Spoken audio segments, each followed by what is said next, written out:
Hello, this is Discover, and we take customer service very seriously. We know that if you have a question or concern about your credit card, that's a serious matter, and you need to talk to a real person about it. So we offer around-the-clock access to seriously talented representatives in the USA. Again, it's a serious endeavor. The only funny thing about it is Bob. If you call us and Bob answers, you're in for a treat. Get 100% US-based customer service and talk to a real person day or night.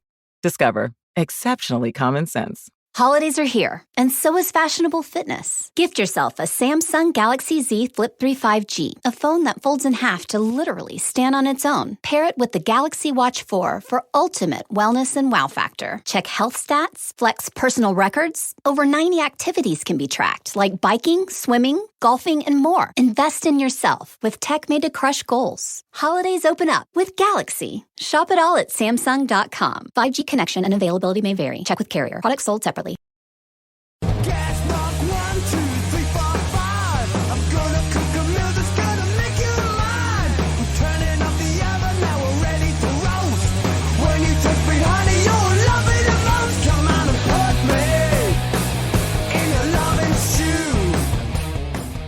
Hi, this is your host of the Britflix.com podcast, Stuart Wright. Welcome to the show. I'm just cutting in to say that this is an interview with Julia Ducournaau about her new feature film, TITANE. There wasn't time in the press junket to do the formalities, so let's just dive into the interview with Julia. Julia. Hi. Hiya. Welcome to Britflix.com podcast. Thank you for having me. My pleasure, my pleasure. Now, TITANE packs a lot into 108 minutes. It's a visceral, sometimes shocking film, but from the headlines I'd got from when it played at Cannes and then when I got to see it twice now, it's a heartfelt love story that evolves out of it, which wasn't something I imagined when I was going into the film first time round. And in many senses, the idea of a killer in a movie sort of being done with killing, as it were, by nominally the first act is a big surprise for me as a horror fan. Yeah, well, yeah, obviously. The first thing is that I want to say is that I usually like very much films that, somehow go from, that kill their main character pretty early. That's not what I'm doing. But this is something that I've always very much enjoyed. Obviously, this is the case in Psycho. It's also the case, I think, in, I know the title only in French, of course, in Police Fédérale Los Angeles Friedkin movie with William Peterson, where the main character, the main cop is killed like after 1 hour, and it's his partner that takes on the story, which was a secondary character at the beginning. And it's always something that I found like very daring as a gesture for a director, and that I've looked up on very much. And I think it says a lot as well about how you can renew your audience's expectations, sure, but also a point of view and how they can revise their take on the story. It's always very interesting because it makes you active as an audience. It's such a big move that it makes you like very active to stay in the story. And that's something that I think I try to do here as well with the arrival of Vincent in the story, when you think that it's going to be on her killing spree all around the film, and all of a sudden it's like, it takes a huge step aside and it's not going exactly where you want to go. That's the idea there is like, obviously, it serves the my purpose and what I'm saying about humanity, about love, about, again, expectations and representations and all that. But I think it's also in order to engage the audience into my story very strongly, And by the way, when you were talking about horror and killers on the move in horror, let's say that most horror films have been done by men, obviously, and the killer on the move is always an outside threat. It's not like, always, most of the time, an outside threat. I'm talking Jason, I'm talking Michael Myers and all that, and here the thing is that the killer is my main character. So it's really it can't go on like this at one point, because she's not going to be able to be doing exactly what she's doing for so long. Yeah. Like Jared Johnson's Tony or Henry Portrait of a Serial Killer, where we're put into the mind. Exactly. I was going to quote Henry. Henry is a very, very, for me, it's a big model for that. Really, you know, I really love the way that basically he turns around, like upside down, your moral expectations on the main character, because he's this horrible, horrible serial killer, very scary, very unyielding and all that. But compared to his friend Otis, and compared to the relationship that Otis has with his sister, which is very sick, you know, all of a sudden you don't have another choice than rooting for Henry, just because he looks down on Otis and on the relationship he has with his sister. You know, so it's crazy how your morals jump upside down throughout the whole film. Without a doubt, I remember reading about Dennis Rader, who's the Born to Kill serial killer, who said he was asked, "Why did you not kill for 8 years?" He goes, "You don't know how hard it is to be a killer when you're married and got kids." And you're sort of thinking, my God, that's just so normal. And horrendous crimes are being committed. I believe it was a recurring nightmare that was a key inspiration for the film. No, this is well spread around, by the way, but that's not accurate. It's something that struck, I think, a lot of attention when I said that. But you have to understand that, like, the process of writing is not like a clear one. It's really something where you're just like navigating your way through many areas that you want to explore, and you're trying to make sense out of that.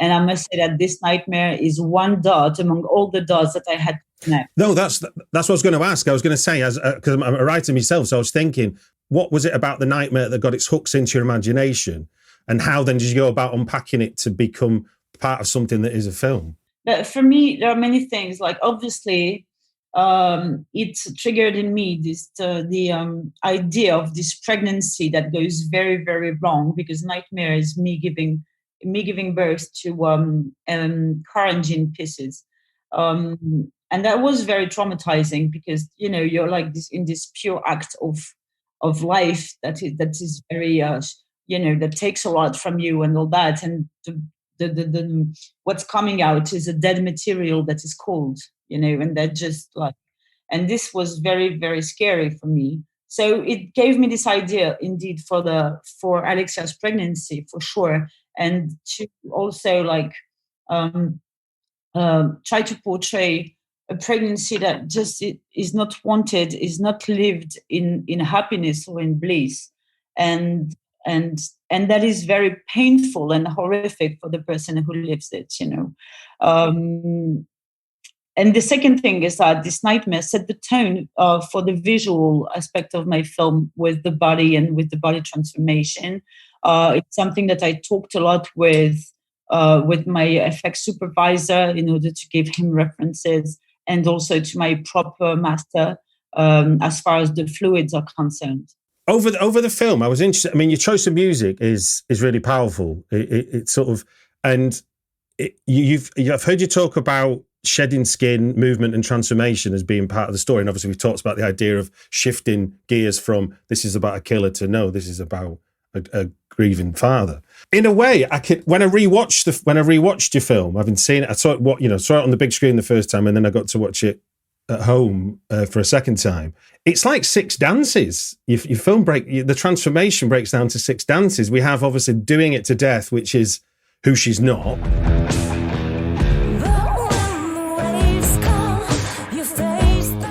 We have now. Is it Nessuno mi può giudicare nemmeno tu, which is like the irresistible compulsion to kill that turns into almost like a kind of. It is like a dance, because it's almost like a murder farce in a mad way.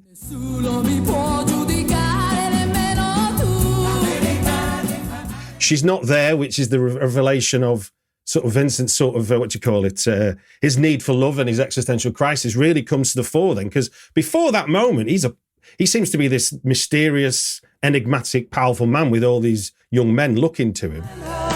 She's not there. Lighthouse is almost like a gender flip of the opening scene because we're objectifying the men. And then Crap on My Mind, which, and it's interesting, it's a phrase I'd only read recently looking into sexism, which is the idea of women being accepted into men's spaces. And it felt like that moment with that heavy music and the men, like almost like a mosh pit. It is. It's like she's been accepted into their space, and then she's trying to blend as hell. That's for sure. And then by the final moment, we get to the sultry version of "Wayfaring Stranger" by Lisa Abbott. I'm just a poor wayfaring stranger. And we get this feminine version of her. We get the return to this feminine version of her. Does that sound like that? Does that sound like I've kind of identified a kind of pattern in the film in any way? I mean, it's just my observation of it. But it's a very, very accurate observation because that's exactly what I intended. For me, the songs I chose when I was still writing, and I chose them carefully, obviously, first because of their mood, but also because of the lyrics. And the lyrics to me were every time, it's like they were another narrator somehow. Because, when you know your film is not going to be very chatty, the music and dancing are very, very big tools, in order to bring up the stakes, and the evolution of the characters. And that's why these songs were absolutely important, and they were written in the script. And so by the end, usually when you write songs in the script, production tend to believe that it's just a whim and it's just like to set the tone for the readers or whatever. And then Holidays are here, and so is fashionable fitness. Gift yourself a Samsung Galaxy Z Flip 3 5G, a phone that folds in half to literally stand on its own. Pair it with the Galaxy Watch 4 for ultimate wellness and wow factor. Check health stats, flex personal records. Over 90 activities can be tracked, like biking, swimming, golfing, and more. Invest in yourself with tech made to crush goals. Holidays open up with Galaxy. Shop it all at Samsung.com. 5G connection and availability may vary. Check with carrier. Products sold separately. Parent, volunteer, employee. With your different roles and busy schedule, how can you find time to complete the degree you once started? Cornerstone University's programs are designed for busy adults like you. Take one course at a time, back to back, to move through your degree quickly. Attend through an on-campus, live stream, or 100% online format, whichever works best for you. If you're ready to go further in your goals, we're here to make it possible. Achieve without ceasing. Learn more at adult.cornerstone.edu. My musical supervisor comes to me and says, okay, what do we do with the songs? And these are the songs. This is the songs that I want. And he says, but there are a lot. I'm like, yeah, but they all correspond to a very specific scene, a specific moment that is pivotal in the film, and I really need them to express that. And he goes but you need 1 minute or something. I go, no, I want the full songs. And then he goes white and he sweat, and I thought he was going to faint. And he was like, but Julia, how am I going to do that? They're all hits. I'm like, I don't know, man, I need the song.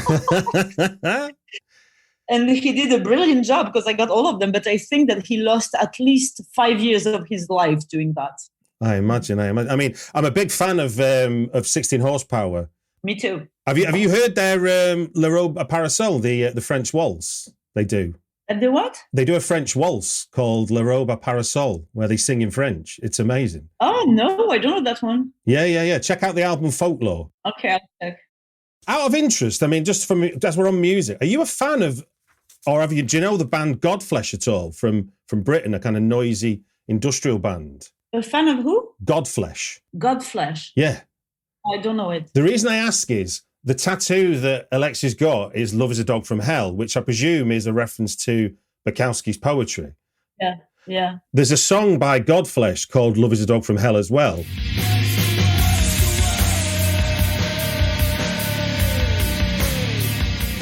And it's got very few lyrics in it, but it could be describing your film, which is kind of freaky. It's waste away, heart slave slain, edge of despair, head fucked forever, the master of deception, rotten soul. That's the only lyrics in the song. And I was thinking that could be a description of her. Yeah, obviously it's not. You weren't making. It's just a mad connection I made when I was thinking about it. I love that. I love the idea that, artists can communicate, from one period to another, or, it's like sometimes there is telepathy. I mean, no one owns an idea. It's always like just the dialogue of what you've seen, what you've heard, and all that. And I love that. I love when this happens, kind of serendipity. Now, obviously, by what we established with Alexia, we can't really be morally on her side. But when she goes through the physical transformation in the public toilet, we can't help but feel for her, because you make us feel the film. And I think from the first time earlier in the film where she puts her knitting needle in her teeth and we hear teeth on metal, it's almost like you've brought the film almost like into our lap. So can you talk us through design, the sort of the thoughts and design that goes into that sequence where she's rearranging her face, for want of a better expression? Me that it's the worst sequence of the film for them to watch. And I think it's very interesting because second time round, I was like this, and because I knew it was coming. Yeah, but the funny part is that you don't see anything. There is nothing to be seen. And that's what I wanted. It's always like, I personally always draw an inner compass between what I want to show and what I don't want to show. And the limit for that is gratuity. I don't want things to be gratuitous. So I show what I believe is on my character's POV, and it's going to make you feel what they feel and make you be in their shoes. But if I feel that something is going to be overindulging on my side, that I feel that I'm going to have a little bit too much fun and enjoyment that doesn't serve the story and serve only myself, I don't do it. And I have these thoughts, but I just ban them from my breakdown. And so with this particular scene, I mean, this scene is actually just me making you anticipating the worst. Absolutely. But you don't see anything. All you do is hear, believing that you see something, but that you don't, because there is no bone, there is no torn flesh, there is no blood, there is nothing.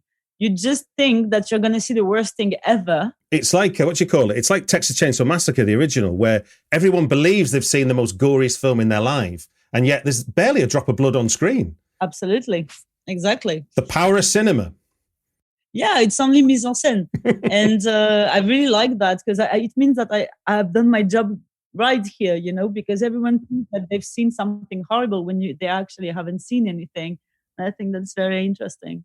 What stage in the writing process does Wayfaring Stranger, a 19th century American folk song, get into your mind so much that it bookends the film with two different versions? Well, there are many reasons. The first is that this specific song, which is, as you know, a standard in folk in history, I could have taken any other interpretation if it were just for the lyrics, because lyrics are important. For me, they enhance the fact that she's very much not connected to her family. She doesn't have ties, she's like alone. She's not connected to the family or to the world around her. She's already alone in her head. So I think she feels like a stranger in her own home. So that's why I chose this specific song. But the version by 16 Horsepower, I'm just a poor wayfaring stranger traveling through, is one, because I love 16 Horsepower, and two, because there is a metallic quality to any 16 Horsepower song.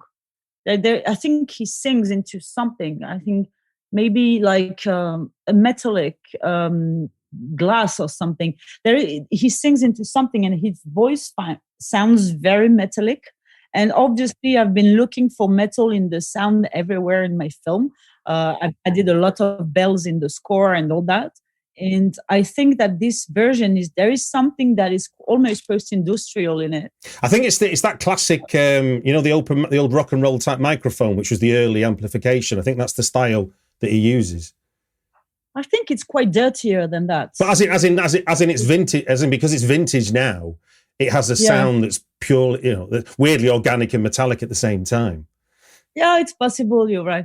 But then, that's the reason why I chose it, because of that, because it's a little bit metallic, a little bit dirty, And it looked good with these images of pipes and all that, engines and stuff. Right. Well, one last question. Agathe and Vincent completely give themselves to the film, and obviously they obviously trust you a great deal. What are the conversations like around the screenplay when they're obviously reading what they've got to do, and you discussing how you want to do it, and how do you build that trust that it's gonna look amazing, it's gonna make the film brilliant? When obviously in isolation they're quite absurd, some of the things you're expecting people to do. Well, the thing is that for me, because my films are very hard to shoot, and because personally on set I don't show any images to anyone. I don't even watch the images. I don't watch the rushes, and I don't do replays or playbacks on set. So no one, once it's shot, it's shot. It's all in every time. And so because of this, for me, I think that my role is to, as you say, have my actors trust, but also to bring them as much safety as they need. They need to be safe. They need to feel safe. They need to feel where they're going and that they're going somewhere. So for that reason, we talked ahead in pre-production. We talk a lot, not about just the script and what it means or whatever and what characters does, but really about how things are going to be made. And because usually, again, they are very physical shootings, so I don't want them to be like completely overwhelmed when they enter the shooting, because it's a lot, it's very physical. There are fights, dancing, blah, blah, blah. And there is not one day like fire. There is not one day without something. And the second thing is that I tell them very precisely what I'm going to shoot as far as their bodies are concerned. Even if they don't watch images, I tell them exactly what the shot is going to be.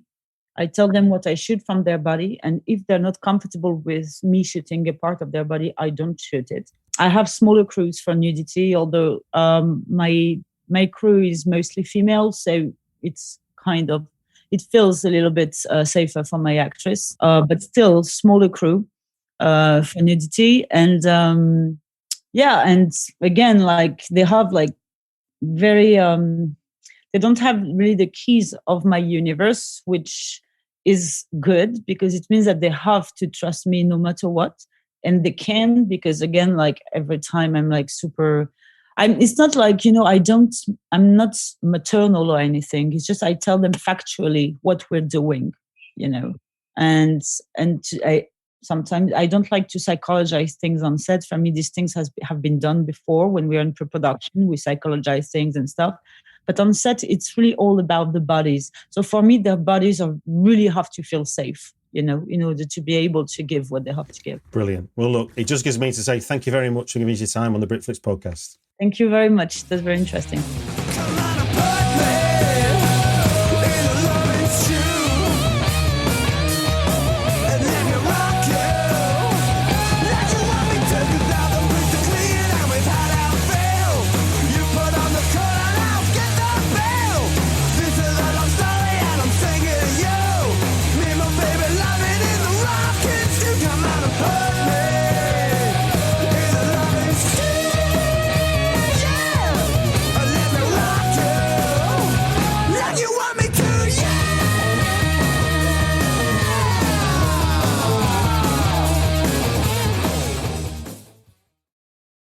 Hello, this is Discover, and we take customer service very seriously. We know that if you have a question or concern about your credit card, that's a serious matter, and you need to talk to a real person about it. So we offer around-the-clock access to seriously talented representatives in the USA. Again, it's a serious endeavor. The only funny thing about it is Bob. If you call us and Bob answers, you're in for a treat. Get 100% US-based customer service and talk to a real person day or night. Discover. Exceptionally common sense. Meet CocoVia Memory Plus with some of the most researched plant-based nutrients harnessing the natural compounds within the cocoa bean To improve memory and brain function in just 8 to 12 weeks, try CocoVia Memory Plus capsules. Order today at cocovia.com. That's COCOAVIA.com and use coupon code CCV20 to get 20% off your order. These statements have not been evaluated by the Food and Drug Administration. This product is not intended to diagnose, treat, cure, or prevent disease.